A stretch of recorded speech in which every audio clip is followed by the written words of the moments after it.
Long story short, I'm 34 years old and my wife Anna, 33 years old, cheated on me. I don't know why. She says she doesn't know why either. Anytime I ask anything, it's just a river of tears. She says sorry and begs me to forgive her and forget it, but I can't.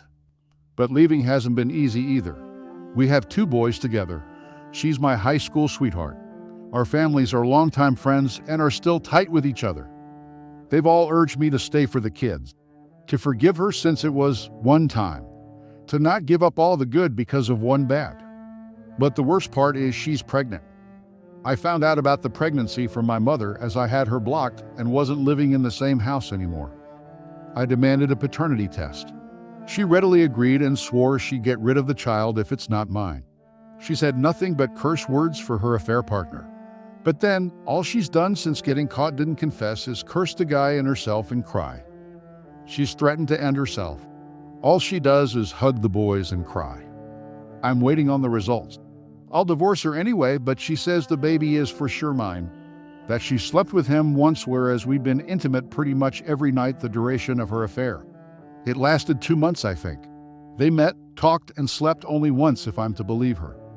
I don't know why, but the idea of the child being mine disgusts me. It feels like she couldn't commit to anything. Not to me nor the other guy. Why was she cheating if I was satisfying her?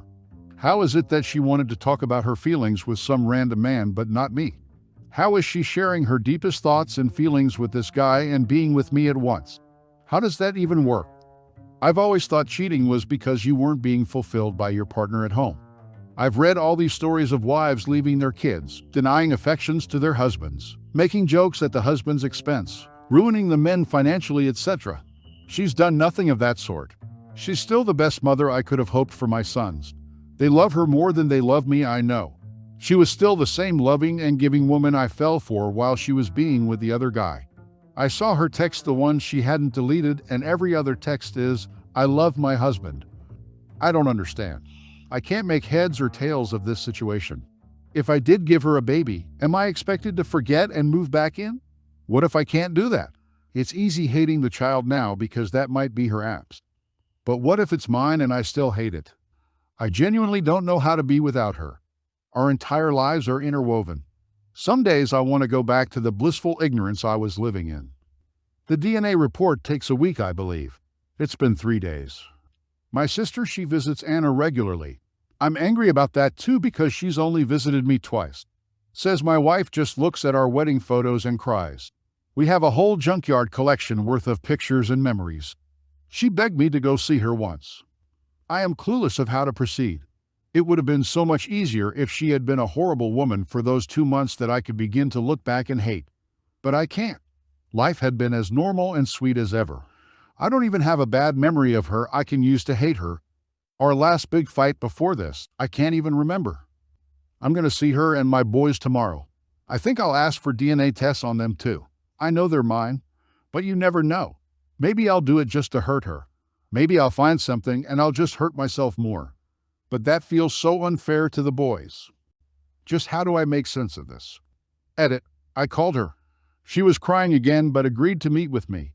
I told her I was going with divorce one way or another. But whether we can ever reconcile a few years later or not fully depends on her honesty. She was crying and her voice sounded rough. But after a while she said she will tell me everything. So she does know why she did it. But for some reason, she asked me to bring my sister along. My sister hasn't said anything either. I'm only praying my sister doesn't turn out to be an accomplice or something. She didn't beg for forgiveness or say, "Think about our kids," after I told her how manipulative she's sounding. She seemed genuinely shocked to realize how she was holding me hostage with her threats. Does that mean something deeper? Are they actions of someone who has remorse? Edit. I talked to her. She showed me all the evidence and I found out which the man was. I am certain now that she was in fact assaulted. However, Anna doesn't seem to think so. She says she didn't fight back and had goaded him, which made him attack her. I cannot update because Reddit is being strange. I have decided to put everything on hold for now and just take her counseling. Nothing else until I get the paternity results on the baby. Thank you so much for all the advice. Thanks for watching. Please like and subscribe for more videos.